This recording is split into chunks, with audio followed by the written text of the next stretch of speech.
Welcome to the Business Leaders Legacy Podcast, the show where we go behind the scenes with business leaders to uncover their vision, strategies, and challenges they face along the way. My name is Chris Bruner. I'm the CEO of Simple AI Solutions and the host of today's podcast. I'm excited to have Chad Kerby, consultant and author of Speak and Get What You Want. Chad is known for helping founder-led businesses fix their execution by fixing their communication, guiding leaders to unlock tapped profits, capability, leadership leverage through a proven system for powerful, engaging communication. So, Chad, thank you for being here. Can you please share with our listeners a little about you, your journey, and what exactly you do? Hey, Chris, it is fantastic to be with you. Yeah, so I years ago I started consulting businesses on how to grow their revenue, how to be more successful. And it really comes down to their messaging and their ability to communicate. Because if you can communicate and in a way that inspires your team, inspires your people you're prospecting, inspires your client base, whoever it might be, then you'll get results. The results will follow. So fix your communication, you'll fix your revenue, and that's what we do.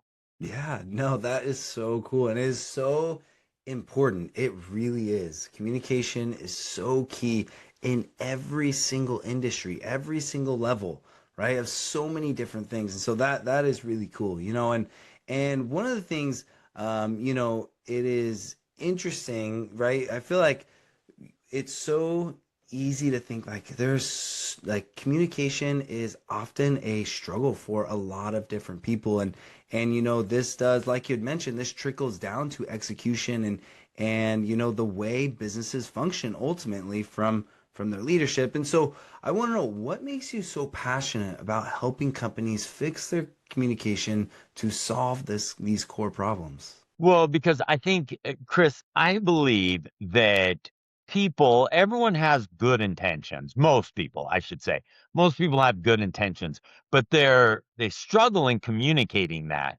And so you have disconnect in so many layers of a company, and you have so many disconnections in an organization.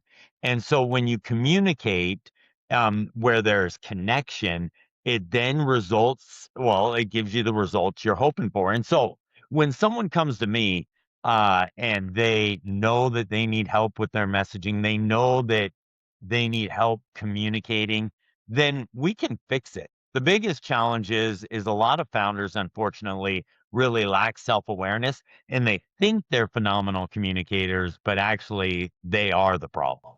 Yeah, no, that makes sense. It's very hard to at times to really like take a step back, try to look at it from like, an outside perspective and to like be humble enough to say, okay, like this is an issue that I've got to fix, and so yeah, no, that totally makes sense. Well, Chris, I was working with a founder of a company years ago, and they were doing about, I mean, they were a larger company. And so I was talking to the CEO, and he had communication issues. He There was disconnect between him and his team. And I went in to try and help him, and he's like, "You know what, Chad, I'm a gifted communicator, right?" But he actually was struggling with the communication. So if anyone listening, if they can step back and really look at how they're communicating, then it really will empower them to be able to fix where there might be gaps in what they're doing. Because, in fact, Chris, I started my business because a gentleman came to me years and years ago, and he was losing his top talent. His sales were down, and all of these things that, he just didn't know why. And I said, well, it comes down to your communication. Let's fix your communication. So he went from about to lose everything to selling his business for over $25 million, right? Because it just came down to fixing those gaps in communication. Yeah, no, that is awesome. That's a really cool testimony of just how like you've been able to naturally kind of spot that bottleneck and piece it together and really help business owners and leaders really kind of get that message across that they, need to get across for the success of their business. And so that's really interesting. I wanted to ask, what are some common communication mistakes you see business leaders making today that are holding their teams back from that like growth that they're pursuing? Okay, one thing that people need to understand, they have to understand is people struggle connecting the dots themselves. Okay, so they can't naturally connect the dots and seeing how they win by doing what you are asking them to do. So, for example, we all know everyone's favorite subject is themselves, right? And so one of the biggest traps I see, Chris, is business owners and founders get up and tell people what to do, but they don't help them see how they win by doing it. Mm, If you can help people see how their life gets better by doing what you've asked them to do, then they not only engage at a higher level, they'll walk through a wall for you because they see how they win. And if people can easily see how they win, then you're set, Chris. But the yeah. problem is, and let me go back to another example. I had a founder of a company get up and share with all the employees that they had this goal to become public. They wanted to be a publicly traded company. And he was all excited about it. And hey, listen, we need to IPO. This is going to be great. Well, it was going to be great for him, but no one else, none of his employees saw how it was going to be great for them. So everyone was cheering, everyone was excited, and then as soon as he finished talking, everyone went back to mediocrity because they didn't see how they won. He could have just fixed that communication a little bit to help people see how if they do what they're asked, they get the opportunity to win. And when he makes that connection, enrollment increases, engagement increases, and your overall bottom line will increase. Yeah, and that really makes sense. I feel like it really does come down to like the basics. It's like the core, right? I'm sure like it's that's like the root of the problem. And so yeah, no, that makes sense. There are lots of different like within communication and business in general, there's new things coming out all the time. I'm wondering, are there any like new trends or technology that you're seeing in the business coaching or communication industry? Any like strategies? I would say that people are becoming overly dependent on AI for their personal communications. Like I'm a big AI fan and I think it's coming, the revolution is here. We need to embrace it, right? But you're still a human being and people still want human to human interactions. Yeah. So leverage AI to help you be successful, but don't make it replace you as a person because people are still craving that.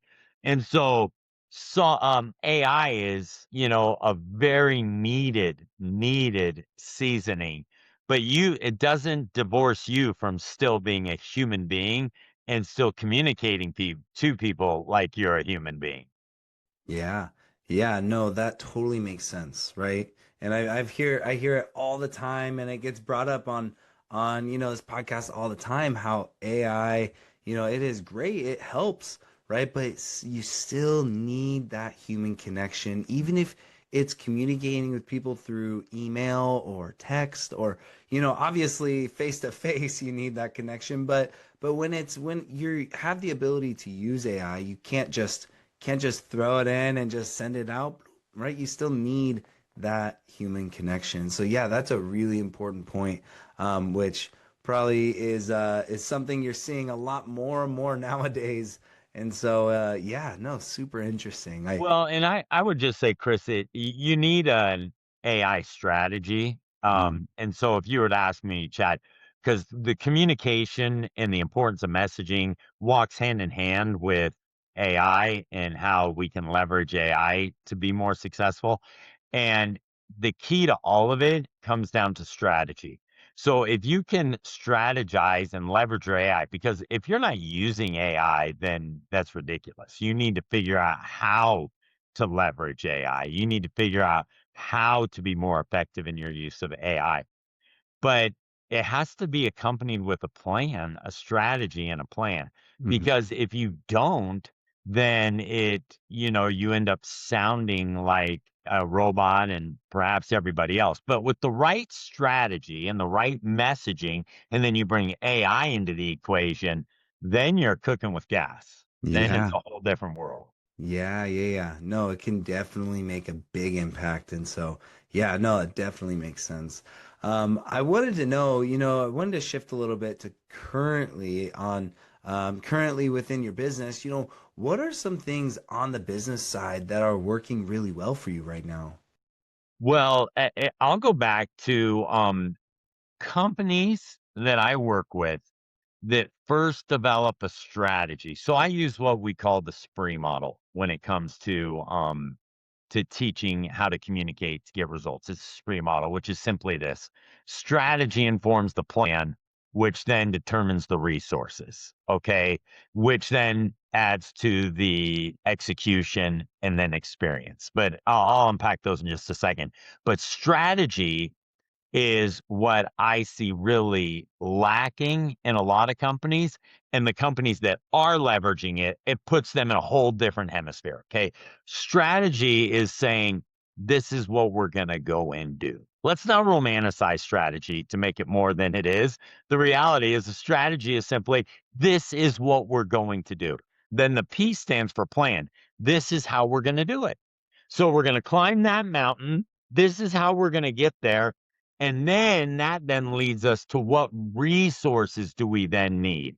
So, companies that I see are doing really well, companies obviously that are working closely with us, leverage the strategy, then the plan, then the resources, then the execution. So what I see, Chris, so I say that's working well. What I see people doing that doesn't work well is people just jumping into resources before they have the S and the P, right?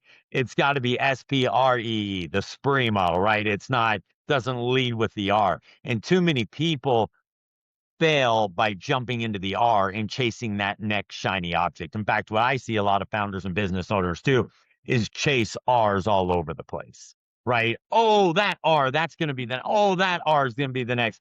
But if you don't have a strategy that's informing the plan, then I don't care what resources you have, you're all over the place. So, Chris, to your point, companies that are working well are the ones that employ the strategy, the plan, then the resources, what leads to the execution, and then that finally the experience that your client or customers have. Yeah, no, that makes sense. That's a great way to piece it all together and make sure that the priorities are in the right order, right? And so Right. that's really interesting. That's a awesome way to put it.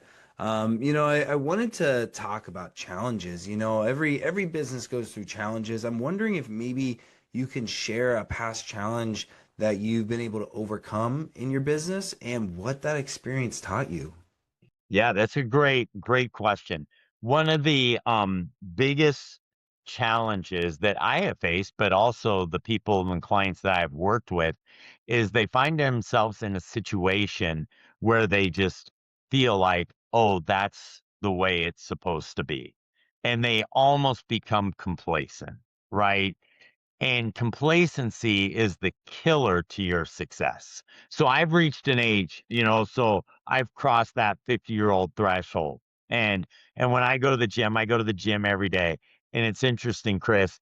I'm sore, I'm feeling a pain, and I'm like, wait, did I hurt myself, or is this just my new me? Right? I'm over 50 now. So is this just gonna hurt forever? Is it ever? Yeah, I see a lot that's of funny. companies, and myself included, sometimes we tolerate pain when we really shouldn't have to. And so there is ways to get around that situation. And what I see and what I've done personally as well is tolerate mediocrity in certain areas of the business when you didn't have to do that. If you go back to that spree model and remind yourself of the strategy and the plan, you can overcome whatever pain, whatever challenge, whatever difficulty you're facing. And a lot of founders and business owners, and myself included at times, we fall into that avoidance where we just don't want to address it because, it's just frustrating. But then when we do address it, it completely changes the trajectory of our business. Yeah. Yeah, no, that really makes sense. There's definitely a lot that goes into there, and challenges come up all the time in different ways for all sorts of different businesses. And I'm wondering, are you, within your business, are you facing any like current challenges that you're navigating through right now? Any like bottlenecks or things that take up too much time or anything like that? Oh yeah, of course. That's you know what? If you have problems, this is what I want everyone to hear. If you have problems, that's great. That means you're still in business, right? If you have problems, because you will be faced with new problems, new challenges, new difficulties every single day, but your ability to overcome them is increases, right? And so you become better equipped to overcome the challenges the more you flex those muscles. So, do I have current challenges? Of course I do. Are they bigger today than they were 5 years ago? They are. However, my ability to solve them has improved and my ability to make decisions faster has increased. Most of the successful business owners I work with, Chris, they have the ability to make decisions quickly because we live in a fast-paced business world. You Mhm. gather as much information as you can and you make those decisions quickly. But if you utilize that model that I was talking about, the spree model, then you have a framework by which you can make those decisions. And so you can make them faster because the framework enables you to do it. Yeah, no, that makes sense. And making those fast decisions and then being able to pivot when it's Right. necessary. It's like so important. And that's like the key to every business is figuring out which, if things are working great, awesome. Keep going, keep pursuing that growth, right? But like as soon as you see the opportunity, if pivoting is necessary, then pivot and make it happen or pivot strategy or whatever it might be. And so, yeah, no, that definitely makes sense.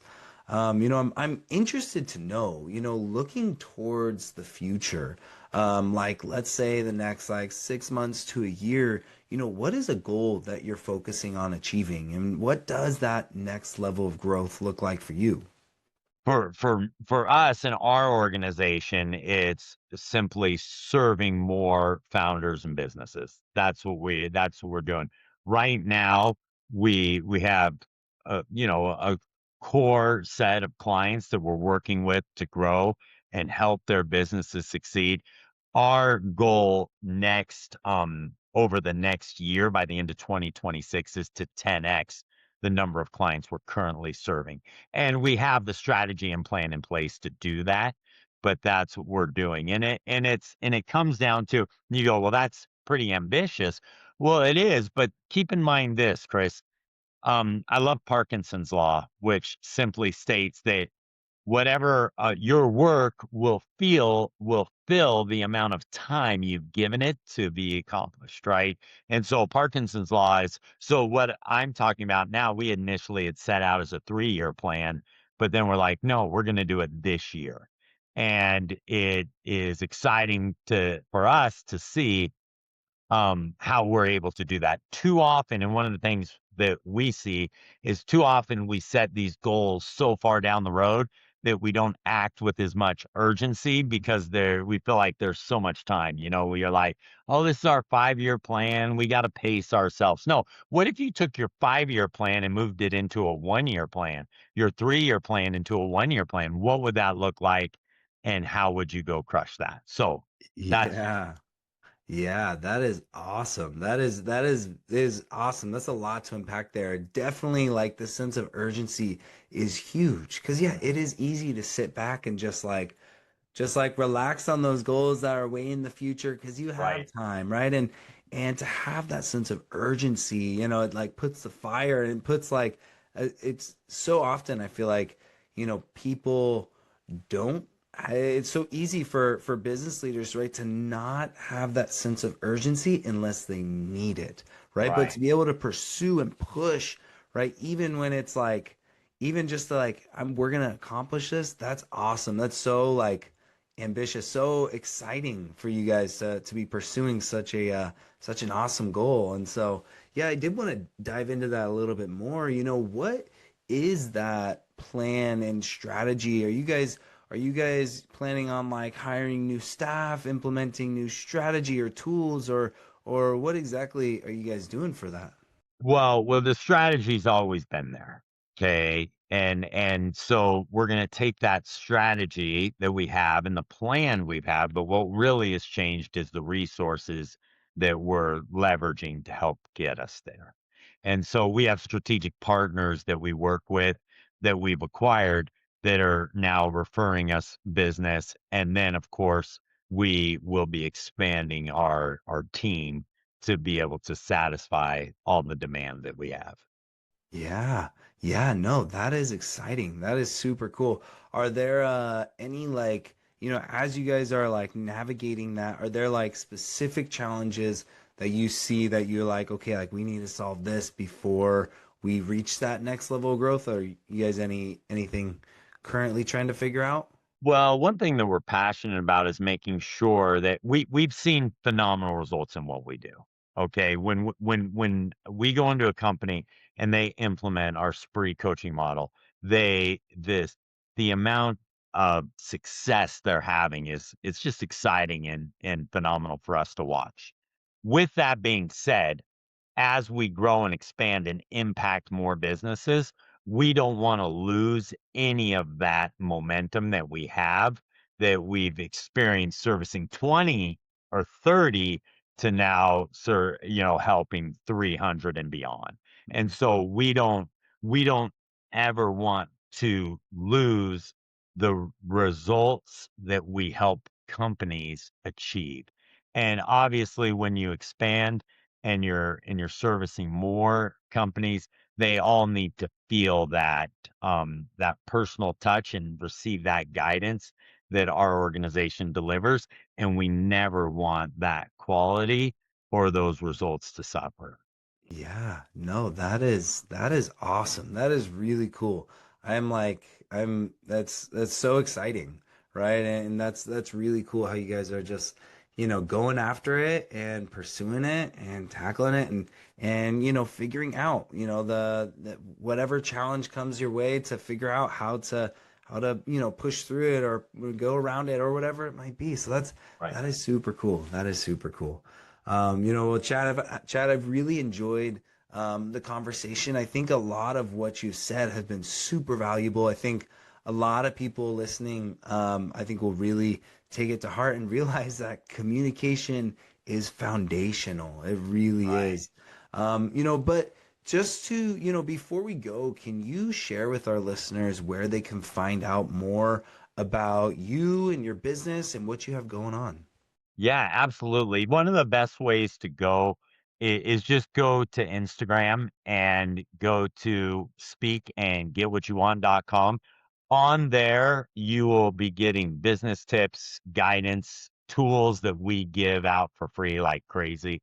So just go to Speak and Get What You Want on Instagram and also on YouTube, and you can get a lot of free content from us. Yeah, that's awesome. Well, to close, I'd like to ask one last question. Since this is the Business Leaders Legacy podcast, and you being a business leader, the founder of Speak and Get What You Want, could you please share what kind of legacy do you want to leave behind? My legacy is I want to help business owners achieve the best, to live their best life. I want them to be the best version of themselves. My wife and children are my world, and I want them to see that they can live their best life and be the best version of themselves as well as I'm coaching businesses and founders to do the same. Yeah, no, that's awesome. It's always so cool to hear when people tie their legacy, right? Not just to what they're doing in the business world, but bringing it back to family. And so that's so cool. I the same want to just, set an example for the kids and all that stuff. And so that's super exciting, super cool. Chad, I really appreciate you coming on today. Thank you for all the insight. To all of our listeners out there, thank you for tuning in. If you enjoyed the podcast today, please subscribe, like, follow. We appreciate any of it. Thank you again for tuning in.